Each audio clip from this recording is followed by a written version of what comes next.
తెలుగు రాష్ట్రాల్లో ఒక సామెత బాగా ఫేమస్. అన్ని సందర్భాల్లో వాడుతూ ఉంటాం. ఏంటంటే చింత చచ్చినా పులుపు చావలేదు అని. దీని అర్థం అందరికీ తెలుసు కదా. సో నేను ఇప్పుడు మీకు కొన్ని ఇన్సిడెంట్స్ చెప్తాను. ఇది బాగా యాక్ట్ అవుతుంది ఎవరికి అంటే తప్పు చేసి కూడా రిగ్రెట్ ఫీల్ అవ్వలేని వాళ్ళకి. ముఖ్యంగా గీతూ రాయల్. గీతూ రాయల్ రీసెంట్గా ఏం చేసిందో అందరికీ తెలుసు. గీతూ రాయల్ కంటే ముందు కొన్ని ఇన్సిడెంట్స్ గురించి మనం మాట్లాడుకోవాలి. ఎందుకు అంటే గతంలో వాళ్ళకి జరిగింది ఏంటో తెలిసి కూడా ఇలాంటి తప్పులు చేస్తున్నారు కదా. సో వాళ్ళకి ఎలాంటి శిక్ష పడింది అనేది చూద్దాం. ఫస్ట్ ఒక టీనేజ్ అమ్మాయి టెంపుల్ మనకి వెళ్ళే దారిలో మార్గ మధ్యంలో ఆవిడ ఒక రీల్ చేసింది. చిన్న అమ్మాయి. ఓకే పని రూల్స్ అండ్ రెగ్యులేషన్స్ తెలీదు చేసింది అనుకుందాం. అలాంటి అమ్మాయి మీద కూడా టీటీడీ బోర్డ్ చర్యలు తీసుకుంది. వెంటనే అమ్మాయి ఒక రీల్ చేసి చెప్పింది, అందరినీ క్షమాపణ కోరుతున్నాను దేవుడి దగ్గర నుండి ఆయన భక్తుల వరకు అని.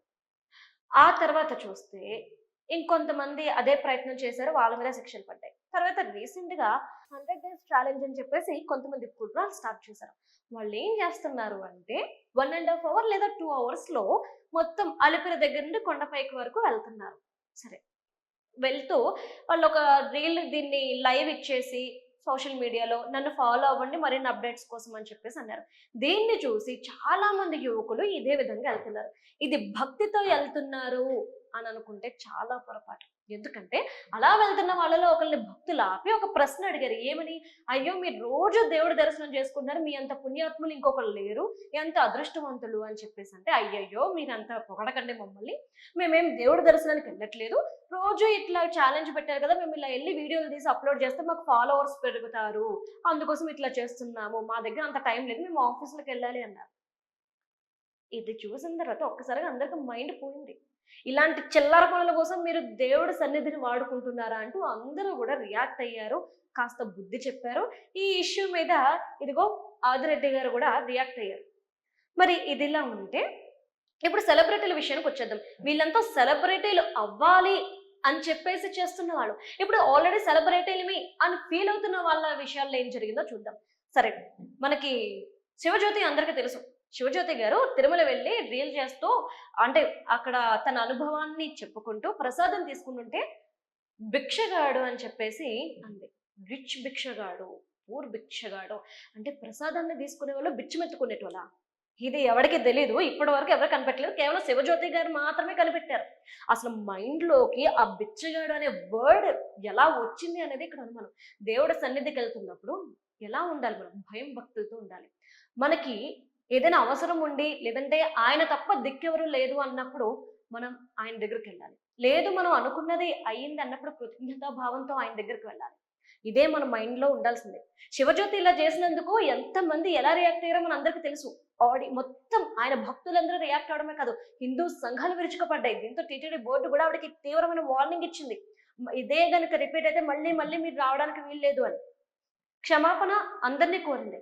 దీని తర్వాత దివ్యల మాదిరి కొండ మీదకి వెళ్ళి చక్క స్పెషల్ దర్శనం చేసుకొని ఆమె కూడా ఇలానే రీల్స్ చేసి పెడితే టీటీడీ బోర్డు ఎలా రియాక్ట్ అయింది, వాళ్ళకి ఎలాంటి వార్నింగ్ ఇచ్చింది అనేది అందరికీ తెలుసు. ఇవన్నీ కూడా మీడియాలో వస్తూనే ఉన్నాయి. ఇవి చూసిన తర్వాత కూడా గీతూ రాయల్కి బుద్ధి రాలేదా? అంటే గీతూ రాయల్కి అసలు తెలియలేదా అనేది డౌట్. ఎందుకు అంటే ఈవిడ వెళ్ళింది వాళ్ళ ఫ్రెండ్ కంట టికెట్ కన్ఫర్మ్ అవడానికి లేట్ అయిందని చెప్పేసి చెక్ పోస్ట్ దగ్గర బండి పక్క కాపుకొని రీల్ చేశారు. గోవిందుడు కదా, ఆయన కోరిన కోరికలు తీరుస్తాడు కదా, అందుకని చెప్పేసి చాలా అందంగా రీల్స్ చేసి సరే వాళ్ళు ఏమంటున్నారంటే మేము అక్కడ ఘాట్ రోడ్డు కాడ రీల్స్ చేసాము అని చెప్పేసి అమ్మాయి చెప్తుంది. అమ్మా నువ్వు ఒక పిట్టగోడ మీద కూర్చొని చేస్తున్నావు, కంచులు అవి ఉన్నాయి కాబట్టి సరిపోయింది, మీరు జారి పడితే ఎవరిదమ్మా రెస్పాన్సిబిలిటీ?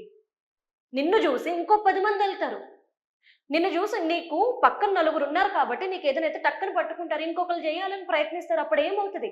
నీలాంటి సెలబ్రిటీలు అంటే సెలబ్రిటీలు అని ఫీల్ అయ్యేటోళ్ళు ఫీల్ అవ్వలేని అందరికీ చెప్తుంది ఏంటంటే మిమ్మల్ని చూసి 10 మంది నడుచుకుంటారు కాబట్టి మనం వేసే ప్రతి అడుగు జాగ్రత్తగా వేయాలి. ఆయన తిరుమల తిరుపతి దేవస్థానం ఎంత పవిత్రమైందో అక్కడున్న స్థలం అంతా కూడా ఎంత పవిత్రంగా మనం పూజిస్తామో ఆ మాత్రం తెలియదా? ఎందుకంటే నువ్వు అక్కడే పుట్టి పెరిగిన అమ్మాయివి కదా, ఈ మాత్రం తెలుసుంటది కదా. ఇక నువ్వే ఈ విధంగా చేస్తే ఇంకెవరిని అనాలి? ఆల్రెడీ ఎవరి మీద ఎలాంటి యాక్షన్లు తీసుకున్నారో తెలిసి కూడా నువ్వు ఈ తప్పు చేస్తున్నావు అంటే నన్ను ఎవడేం పీకుతాడులే అనా, లేదంటే స్పెషల్ దర్శనం మీద వెళ్తున్నాం కాబట్టి మమ్మల్ని స్పెషల్గా ట్రీట్ చేస్తారనా? సరే ఇదంతా అయింది. ఇక్కడ టీటీడీ భక్తుల దగ్గర నుండి ప్రతి ఒక్కరు రియాక్ట్ అయ్యారు. టీటీడీ బోర్డు కూడా రియాక్ట్ అయింది. బిఆర్ నాయుడు గారు చెప్పారు, మేము ఆమె మీద యాక్షన్ తీసుకుంటాము చట్టపరంగా. దీంతో పాటు ఇంకెవ్వరూ కూడా కొండ మీదకి వచ్చి ఈ విధంగా చేయడానికి సాహసించలేని విధంగా మేము చర్యలు తీసుకుంటాము అని చెప్పి బిఆర్ నాయుడు గారు ఆయన టీం ప్రకటించారు. ఇప్పటి వరకు చెప్పింది ఏంటంటే ఆల్రెడీ ఆమె ఏం చేసింది, చేసిన దానికి ప్రతిఫలంగా ఏం జరుగుతుంది అనేది అంటే చింత చచ్చింది. ఎందుకంటే ఆమె తప్పు చేసింది, తప్పుకి శిక్ష అనుభవించాల్సి వస్తుంది. ఇప్పుడు పులుపు చావలేదు అనే దానికి ఎగ్జాంపుల్ ఏంటో తెలుసా?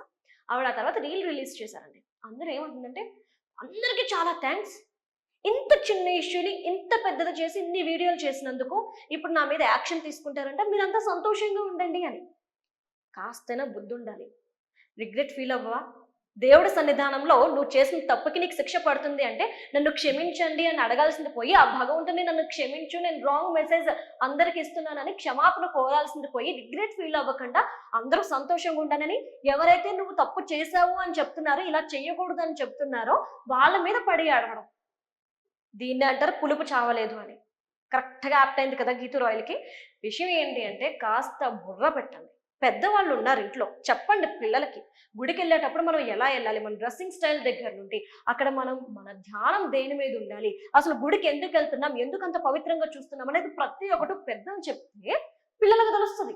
లేదా ఇప్పుడు మనకి ధర్మకర్తలు ఉన్నారు, గరికపాటి గారు కావచ్చు, చాగంటి గారు కావచ్చు, వీళ్ళు చెప్తున్నవిన వింటే కాస్త మనం ఎక్కడికి వెళ్తున్నాము, ఎలా ప్రవర్తించాలి అనేది తెలుస్తుంది. ఇలాంటివేమి వినకుండా మేము సెలబ్రిటీలమే, మేము చేసింది రైట్ అంటే ఇట్లానే ఉంటుంది. ఇలాంటి శిక్షలు అనుభవించడం లేదా అందరిలో నవ్వుల పాలు కావడం మాత్రమే జరిగింది. ఇక ఆదిరెడ్డి గారు అంటే అంటే సెలబ్రిటీల్లో ఈ కోణం కూడా ఉంది. అంటే తప్పు చేసిన వాళ్ళు ఎవరైనా సరే శిక్షించాలని కోరుకునే వాళ్ళు ఉంటారు అనడానికి ఈయన ఒక ఎగ్జాంపుల్. ఎందుకంటే ఆయన ఒక వీడియో రిలీజ్ చేశారు. ఇలాంటి వాళ్ళని మీరు ఎంకరేజ్ చేయకండి, దీనివల్ల దేవుడి పవిత్రత తగ్గుతుంది, ఆ స్థలం యొక్క పవిత్రత తగ్గుతుంది. ఇలాంటి రాంగ్ మెసేజ్లు ఇస్తే ఎక్కడెక్కడో చేసుకోవాల్సిన అందరూ కూడా ఇక్కడికి వచ్చి డీల్స్ చేసుకుంటుంటారు. వీళ్ళని కట్టడి చేయలేము. ఏదైనా జరిగితే మళ్ళీ ప్రభుత్వం మీద, ఈ టీటీడీ బోర్డు మీద పడేడుస్తారు. కాబట్టి కాస్త కఠినమైన చర్యలు తీసుకోండి అని కోరారు. ఒక విధంగా థ్యాంక్స్ చెప్పాలి. ఎందుకంటే పోనీలే, సెలబ్రిటీలో వీళ్ళలాంటి వాళ్ళే కాదు, వీళ్ళలాంటి వాళ్ళు కూడా ఉన్నారు అని చెప్పేసి అనుకోవడానికి. ఏదేమైనా కానీ మనం వెళ్తున్న ప్రదేశాన్ని దృష్టిలో పెట్టుకోండి.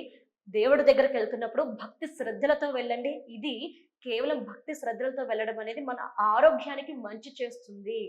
అంతేగాని ఇలాంటి చెత్త రీల్స్ చేయడానికైతే కాదు.